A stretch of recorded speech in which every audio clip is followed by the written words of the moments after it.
Okay, and I am so excited. Today, I have the privilege of interviewing Deanna Wheeler, a certified meditation teacher. Deanna is passionate about helping people focus on what truly matters, being present and actively participating in their own lives.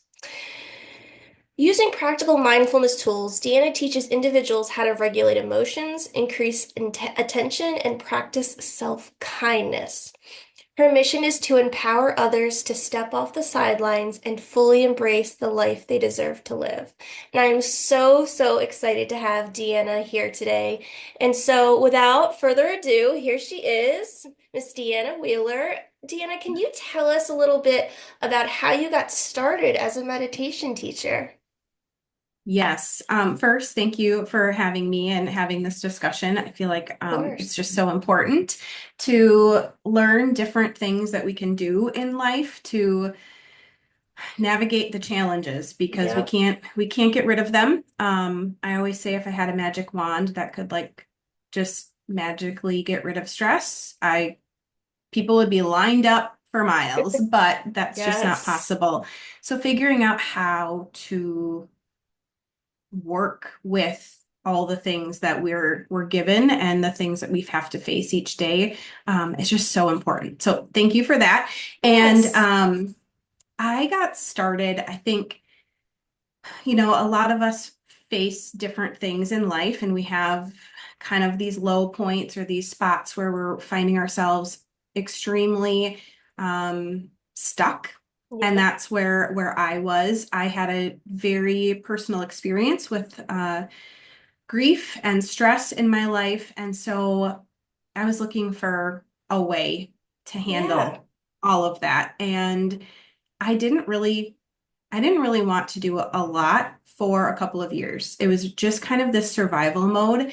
Yeah. And when I realized that neglecting taking care of myself was really taking its toll on me, I had chronic pain, I had chronic migraines, I had unexplained fatigue, went through all the things. And of course, there's just really not an answer. And Yes. that's when I started figuring out, okay, I have to implement these little tools. I have to figure out ways to get through this stuff.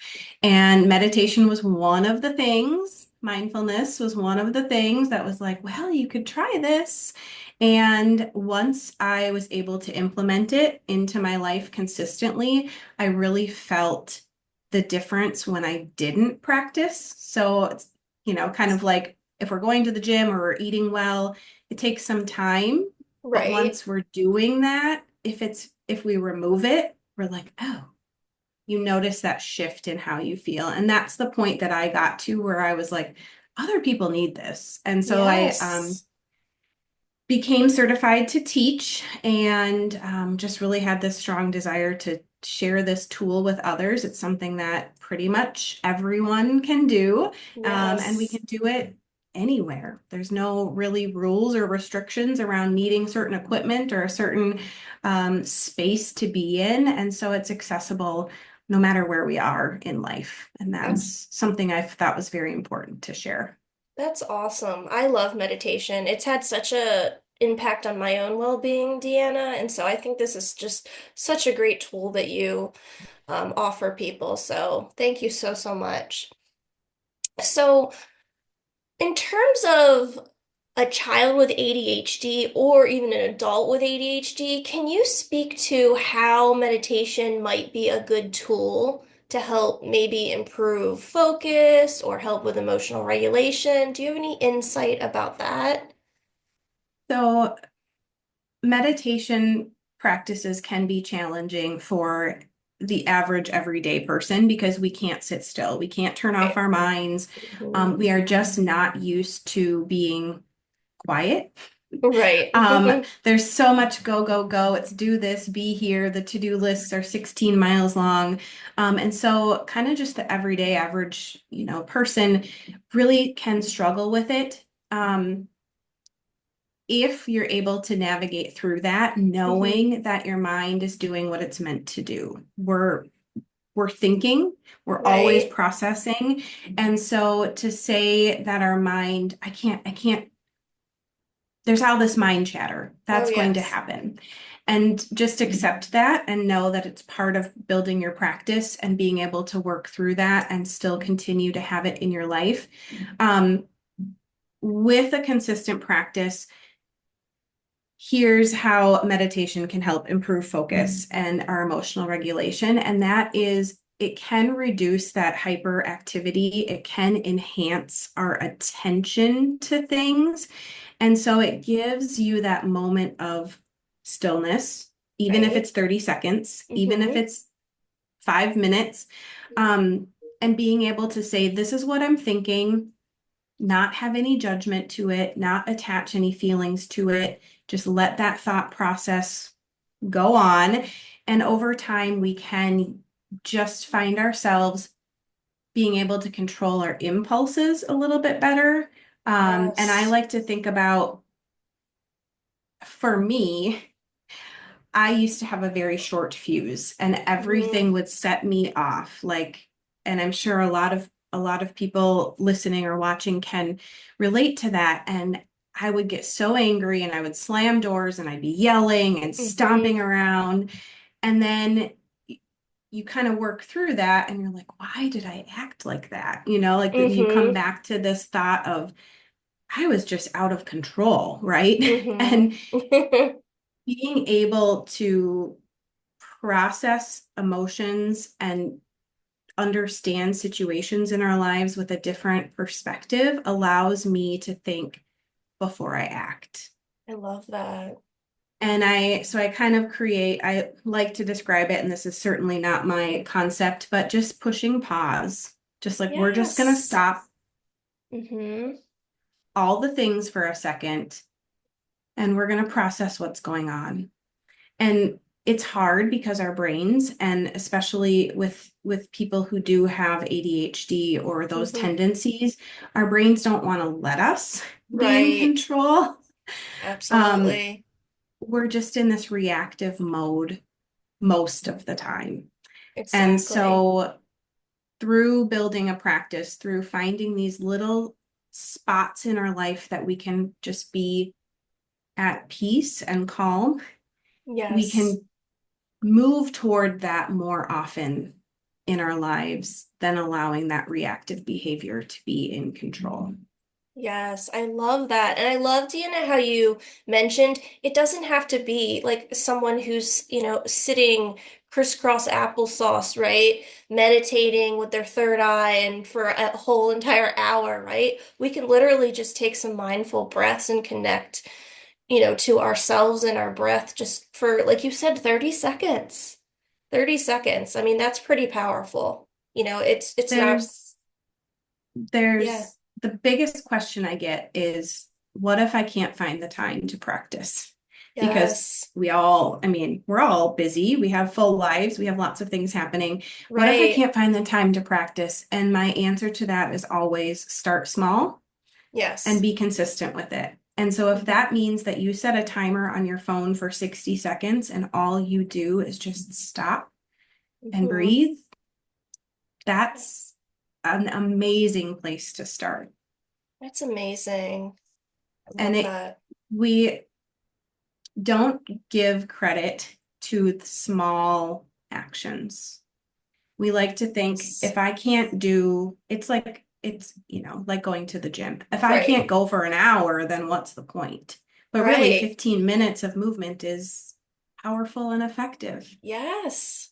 And so just Exactly. thinking about meditation like that if you haven't practiced, if you feel hesitancy or resistance around trying to practice, just use a very small amount of time and start understanding what it feels like for your body and your mind to kind of just stop.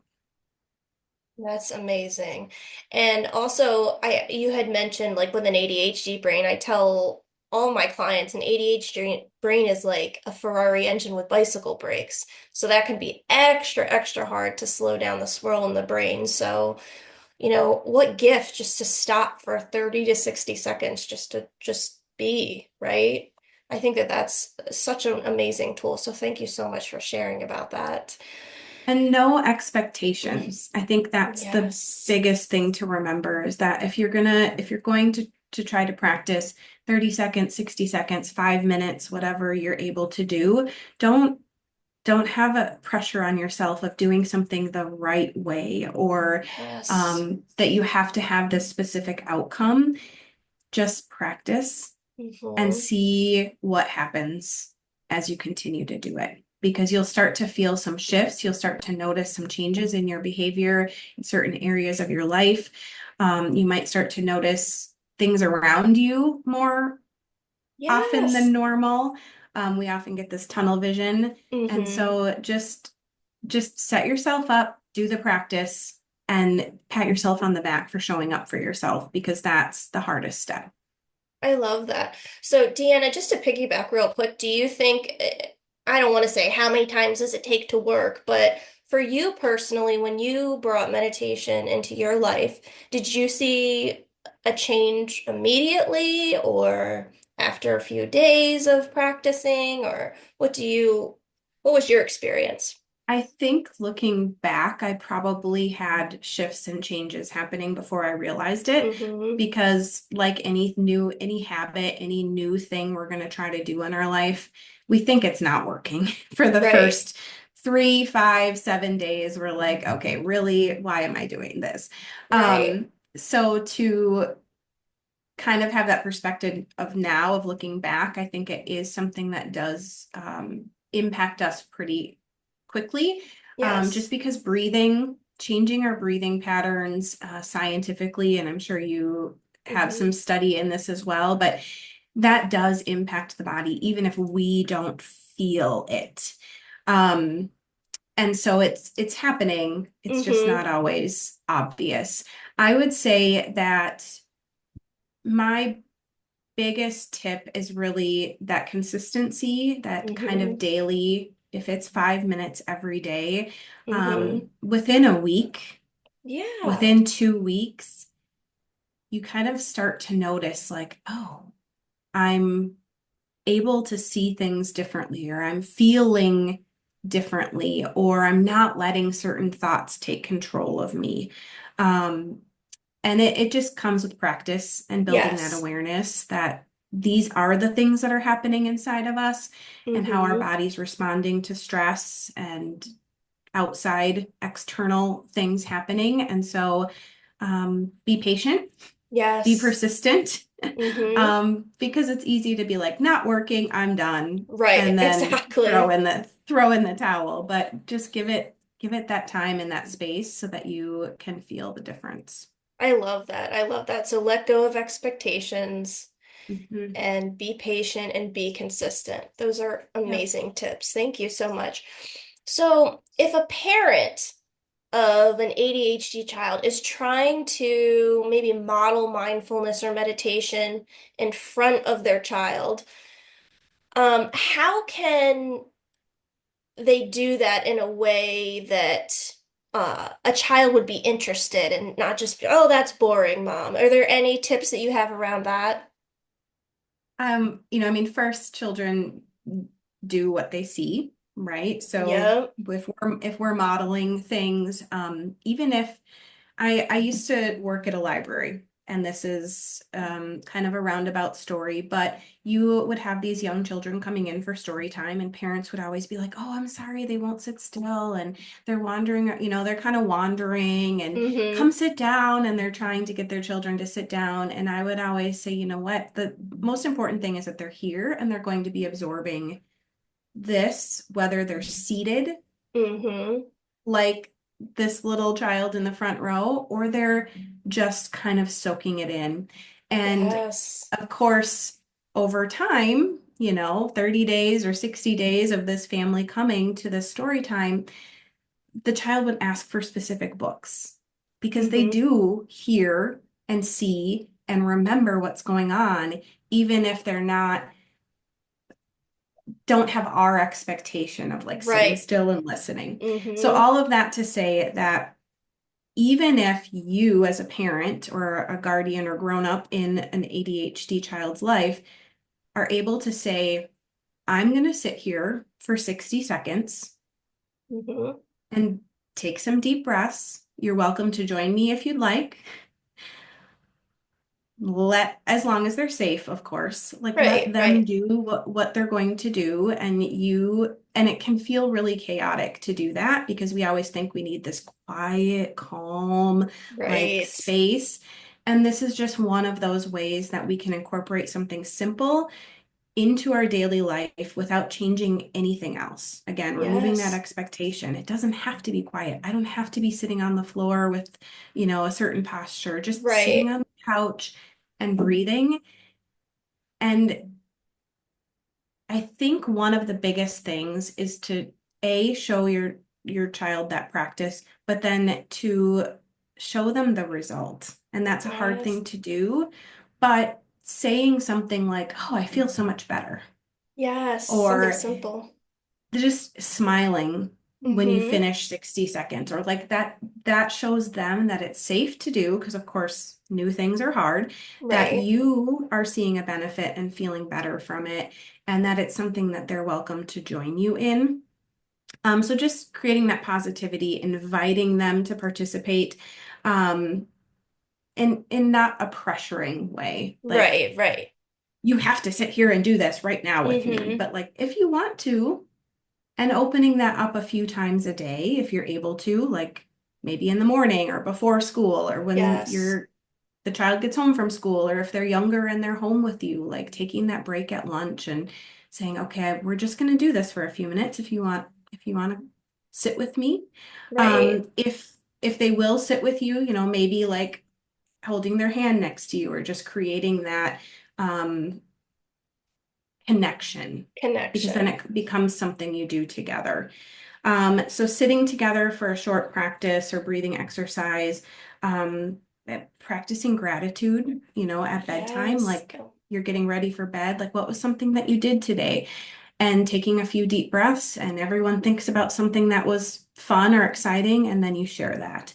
It can be really, really easy to Yeah. start adding this in. But I think the most important piece is we have to lead the way, Yes. and then they'll they'll join in. So again, that consistency, Mm-hmm. um, creating that curiosity of like, wow, mom, you said you feel so much better. Like, I want to Right. try it, you know? Yes. Um, yeah, it just helps us find that calm and that focus and just Yes. being connected to each other when we can practice together.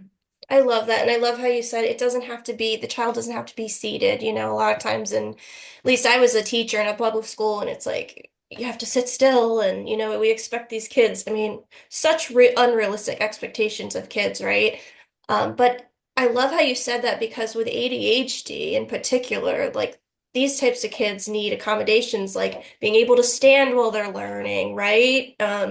And I think that a lot of adults don't understand that if a child isn't sitting perfectly in a chair, they think they're not learning, right? But no, Hmm. they really can be receptive to things, even if they're walking around. And so again, that whole letting go of expectations and, you know, Well, and some people learn better if they're able to move yes, or have different tools available to them. Our son, I noticed he would do much better when I was reading something to him. He would comprehend much better if he was doing something with his hands. So he could be drawing or painting yes, or building with Lego. Like if mm-hmm, he, and it seemed to the outside world, it seemed like he was distracted and not paying attention to me, but that right, actually helped him. It kept his body busy so that his right, brain could focus on what I was saying. And he, it would be night and day from like reading something and asking him a question, trying to make him sit with me versus letting him just be active a little bit. And he went from like, I don't know what you said to, oh, and having an answer. that's amazing. I love that. And I Mhm. love that you provide opportunities to just let him, yeah, hold a fidget or whatever it was, do something to help him. Because it really does. It helps the child focus or the adult Mhm. when they have Yeah, that opportunity to squeeze something or, keep themselves busy while they're learning or listening. So absolutely. that's amazing. Thank you. And so, Deanna, do you have any resources or apps to make meditation maybe engaging or enjoyable for kids with ADHD or for kids in Um, general? yeah, I use an app called Insight Timer a lot. I Mm-hmm. have sessions published on there myself, but that app is teachers all over the globe. Like you can find teachers from pretty much every country, I feel like. Um, and so it's a very broad, there's a lot of different resources. And so you can search specifically like for kids or Yes. ADHD or anxiety, or you can kind of get like sleep, you can kind of hone in on some of those things.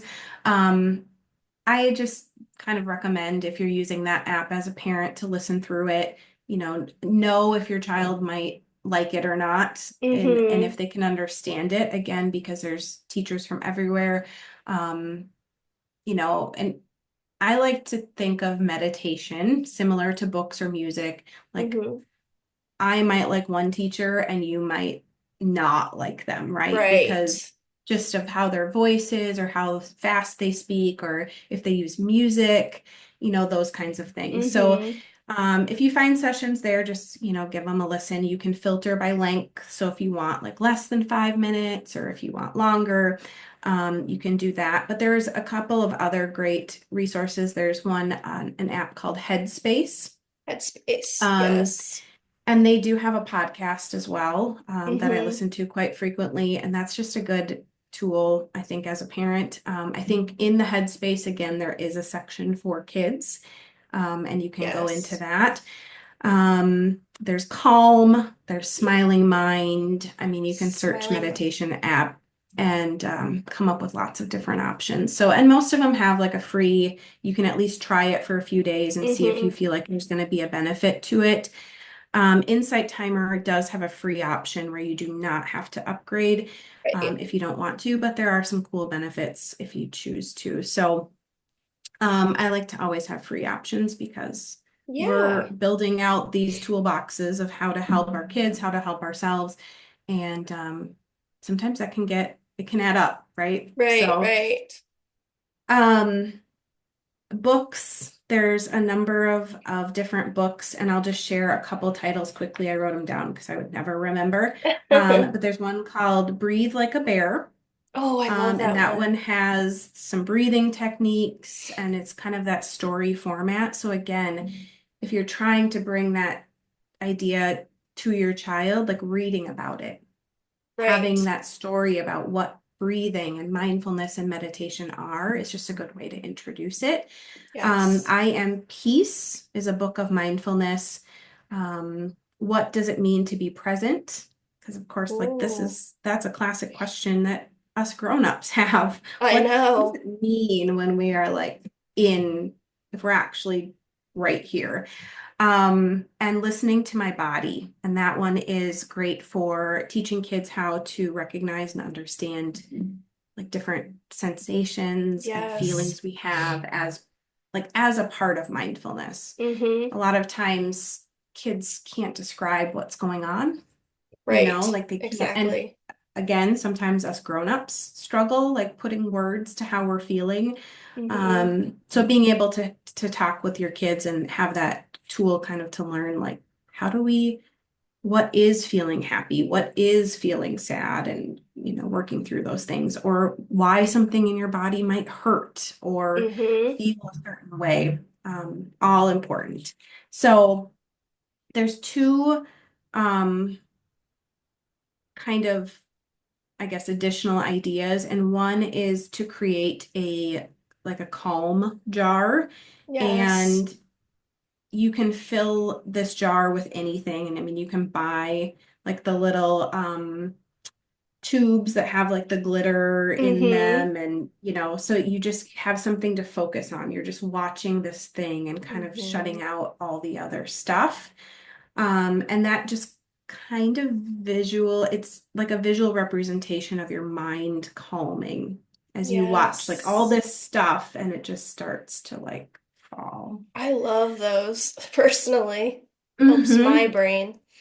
And then again, having something tactile. So if you're Yes. if you're trying to work with your child, or if you're someone who struggles just kind of Hmm. sitting still too, having something like for an adult or a child, depending on the age, it could be like a stone, like a worry stone or a worry rock, um, a stress ball, could be a fidget thing that you just Hmm. focusing and spinning. And, I mean, there's lots of different options out there. And I'm sure a lot of people already have these things, so you can just put them to use in a little bit different way. Right. Awesome. Those are great recommendations. I love Insight Timer personally. I have the Calm app and Insight Timer, but I think I like Insight Timer better. I don't know. I feel like there's more options.